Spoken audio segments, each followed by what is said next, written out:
Prestige science fiction is one of my absolute favorite film genres. Ever since Stanley Kubrick's landmark 2001: A Space Odyssey, thought-provoking sci-fi has made a cultural impact on American cinema creatively, though not necessarily at the box office. For roughly 50 years, films have mimicked and tried to innovate on 2001's revolutionary aesthetic in terms of theme, sound design, visual look, shot placement, and bad acid trips. I know nothing about that last one. These films admittedly can be hit or miss. On the one hand, we have Blade Runner Arrival, Blade Runner 2049, and on the other hand, we have Interstellar, a movie whose tone doesn't match the amount of schmaltziness happening on screen. Like, you can't combine the feelings of Star Wars with the hard science of 2001 in the same movie. What is this, the Schmaltese Falcon? Thankfully, the newly released film Ad Astra by director James Gray, no relation, is a tonally consistent film within the prestige science fiction genre. Ad Astra takes place in the not-too-distant future and stars Brad Pitt as Roy McBride, an astronaut part of the United States military's Outer Space Division. Hey, maybe Space Force wasn't that weird after all. In the film, Earth is being hit by an electrical pulse, or EMP,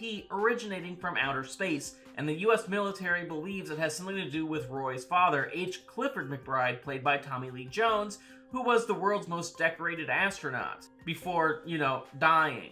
Basically, Neil Armstrong times 1,000. Many years prior to the film's start, H. Clifford McBride went on a failed expedition in order to find extraterrestrial life, to which he and his crew were reported as killed in action, and the last known location of the expedition is where the EMPs were firing from. Now his son Roy is tasked to travel from Earth to the Moon and find a connecting flight from Moon to Mars and try to establish contact with the ship and figure out if his father is actually alive. By all accounts, Ad Astra is terrific and neatly fits in along other modern sci-fi marvels. No, not that one. Similar to modern sci-fi epics like Blade Runner 2049 and Arrival, Ad Astra recaptures numerous attributes found in 2001: A Space Odyssey. Most notably that Ad Astra is heavy on plot and contemplates themes more so than action. While yes, Ad Astra does have a few action beats, they're very grounded and complement the story rather than overtake it. The story, visuals, and shot placement motivates the tension more so than pew pew pew.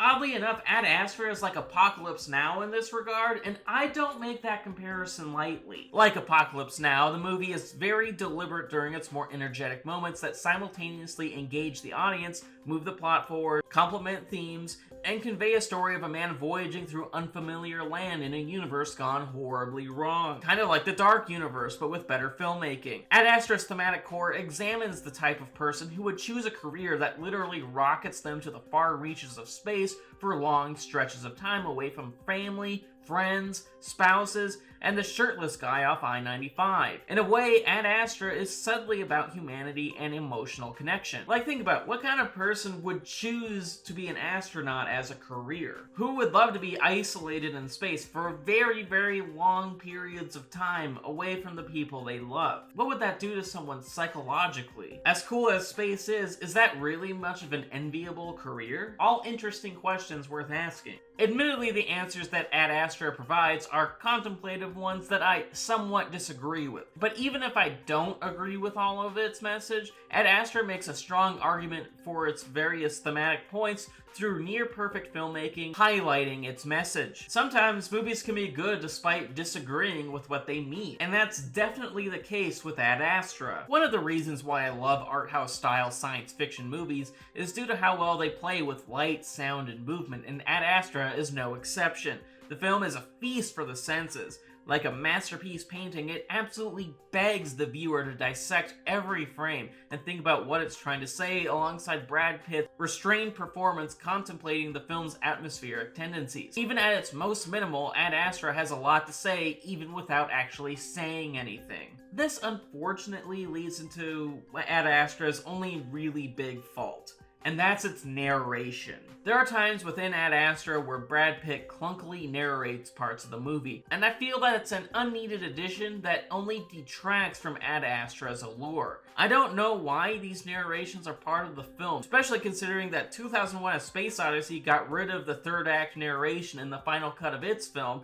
And Blade Runner correctly shot narration outside the airlock in the director's cut, which was a better version than the theatrical cut. In other words, there is a precedent within thoughtful science fiction films where the lack of narration enhances one's feelings towards the film. Ad Astra doesn't need to explain its message to me. Let me feel it. Let me take it out to Red Lobster and fuck it. With that said, Ad Astra is more than worth seeing, especially if you're like me and are starving for some really great, thoughtful sci-fi films. We don't get movies like this often, so make sure to see it on the big screen.